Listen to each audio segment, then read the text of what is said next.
여호와 하나님께서 모세에게 말씀하시기를 성막을 지으라. 왜 성막을 지으라 했을까요?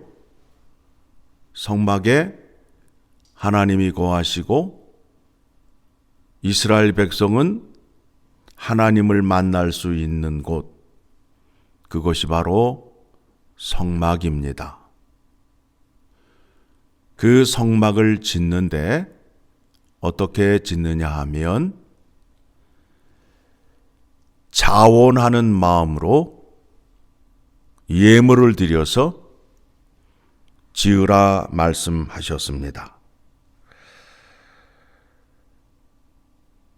4절의 말씀을 보게 되니까 모세가 이스라엘 자손의 온 회중에게 말하여 이르되 여호와께서 명령하신 일이 이러하니라 이르시기를 너희의 소유 중에서 너희는 여호와께 드릴 것을 택하되 마음에 원하는 자는 누구든지 그것을 가져다가 여호와께 드릴지니 곧 금과 은과 녹과, 그러면서 드릴 수 있는 물건들의 항목을 나열하고 있습니다.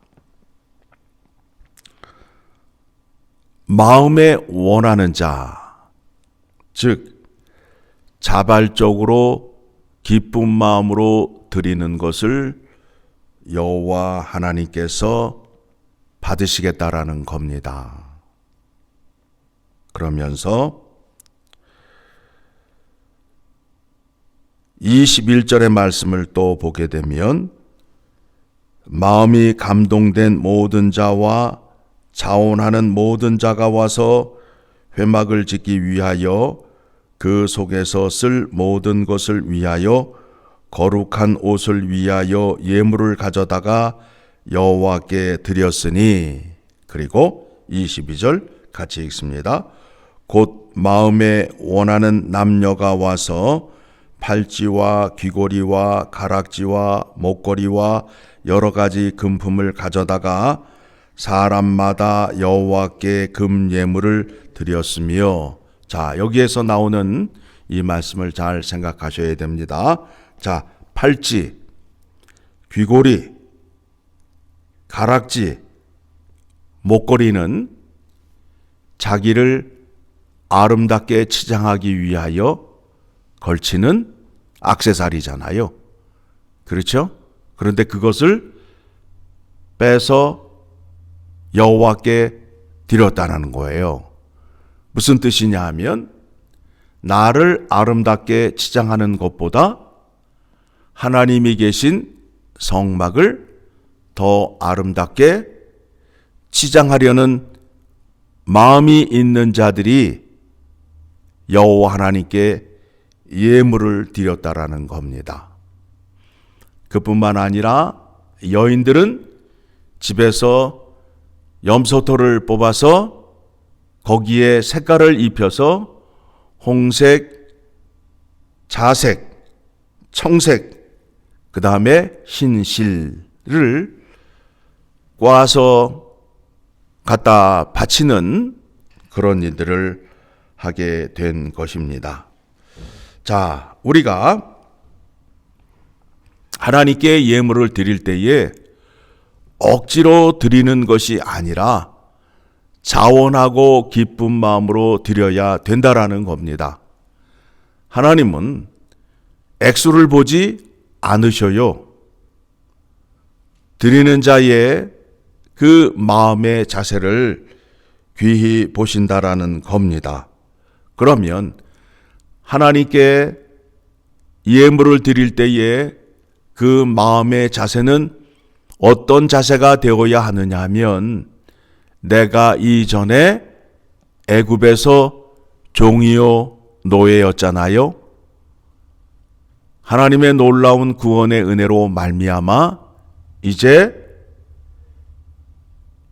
애굽에서 나와서 자유인이 되었잖아요. 하나님 나라 백성이 되었잖아요. 그것에 대한 증거가 무엇이냐 하면 제7일에 안식을 하는 거예요. 종에게는, 노예에게는 안식이 있어요, 없어요?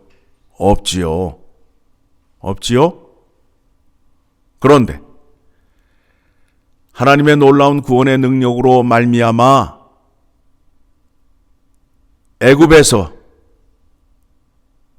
구원을 받아 하나님의 백성이 됨으로 인하여 구원을 얻은 그 구원의 기쁨으로, 안식할 수 있는 그 기쁨으로 하나님께 예물을 드리게 된다라는 겁니다. 우리가 주일날 하나님께 예물을 드릴 때에도 그와 같은 마음을 가지셔야 돼요. 하나님의 놀라운 구원의 은혜가 아니면, 십자가의 구속의 은혜가 아니면 나는 아직도 마귀의 종이요 죄의 종으로 살아갈 수밖에 없잖아요. 그런데 하나님의 놀라운 구원의 은혜로 말미암아 하나님을 아버지라 부를 수 있는 그 특권을 갖고 하나님 앞에 나와 예배를 드릴 수 있는 그 기쁨이 있잖아요. 그 기쁨으로 하나님께 예물을 드려야 된다라는 겁니다. 또 예물을 드릴 때에 또 마음에 또 한 가지의 자세가 무엇이냐면, 나를 위하여 쓰는 것보다 하나님을 위하여 쓰는 기쁨이 더 좋음을 생각하시며 드리셔야 된다라는 겁니다. 그래야 감사와 기쁨으로 예물을 드릴 수 있다라는 겁니다. 그 말씀을 고린도후서 9장 7절의 말씀을 통하여 확인합니다. 고린도후서 9장 7절의 말씀을 보게 되면 이런 말씀이 나오죠. 7절 8절 같이 읽습니다. 각각 그 마음에 정한 대로 할 것이요 인색함으로나 억지로 하지 말지니 하나님은 즐겨내는 자를 사랑하시느니라. 하나님이 능히 모든 은혜를 너희에게 넘치게 하시나니 이는 너희로 모든 일에 항상 모든 것이 넉넉하여 모든 착한 일을 넘치게 하게 하려 하심이라. 그렇게 드리는 자에게 하나님께서 모든 은혜를 어떻게 해요? 항상 넉넉하게 해 주신다라는 약속의 말씀이 있습니다. 이 약속의 말씀을 붙드시고 하나님께 헌금을 드리셔야 됩니다. 자, 이제 성막이 지어져 가고 있잖아요. 성막은 어떤 곳이라고요? 하나님을 만나는 곳이에요. 하나님을 만나게 되면 하나님과 언약을 맺게 되고 그 약속을 지키는 자는 하나님께서 약속하신 대로 복을 주셔야 되잖아요. 그래서 그곳이 어떤 곳이 돼요?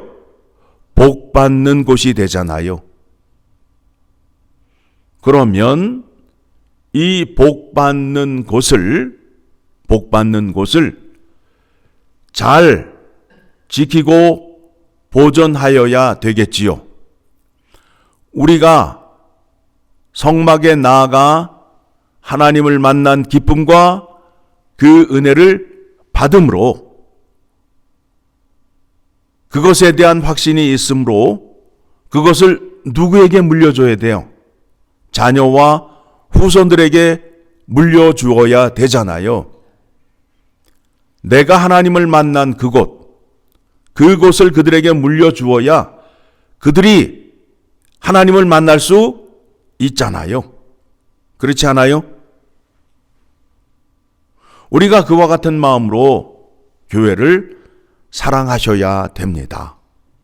내가 죄사함을 받는 곳, 내가 예배를 드리는 곳, 내가 복을 받는 곳, 이것이 체험이 되어야 확신이 있어야 교회를 우리의 자녀와 후손들에게 물려주고 싶은 마음이 있잖아요.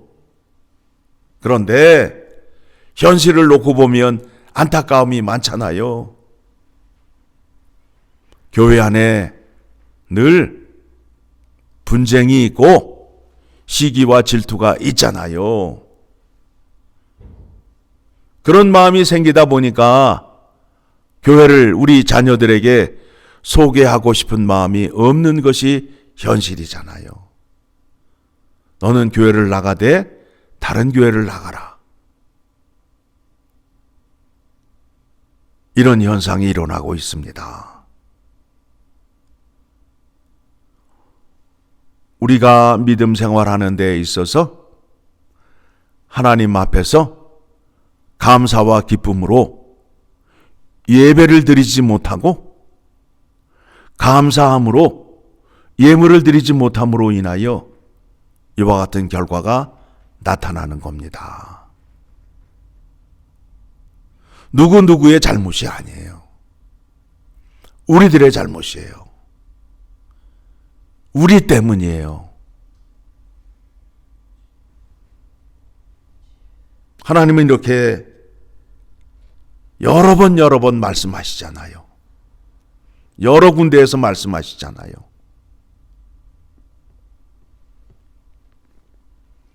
예물을 드리게 되면 그 예물을 어떻게 쓰라고 말씀하셨느냐 하면 성막을 짓고 보수하는 데 사용하고 레위 사람들을 위하여 사용하라고 말씀하셨습니다. 성막을 짓고 보수하고 그 안에서 일하는 사람들을 위하여 쓰게 됨으로 인하여 하나님이 계시는 그 성막이 오래오래 보존될 수 있잖아요. 그러한 마음으로 우리가 하나님께 예물을 드리게 되면 하나님께 약속한 복을 받게 되고 우리가 복받은 이곳에서 우리의 자녀와 후손들이 복을 받을 수 있다라는 깊은 생각과 감사한 마음으로 믿음 생활을 하셔야 됨을 꼭 기억하셨으면 좋겠습니다.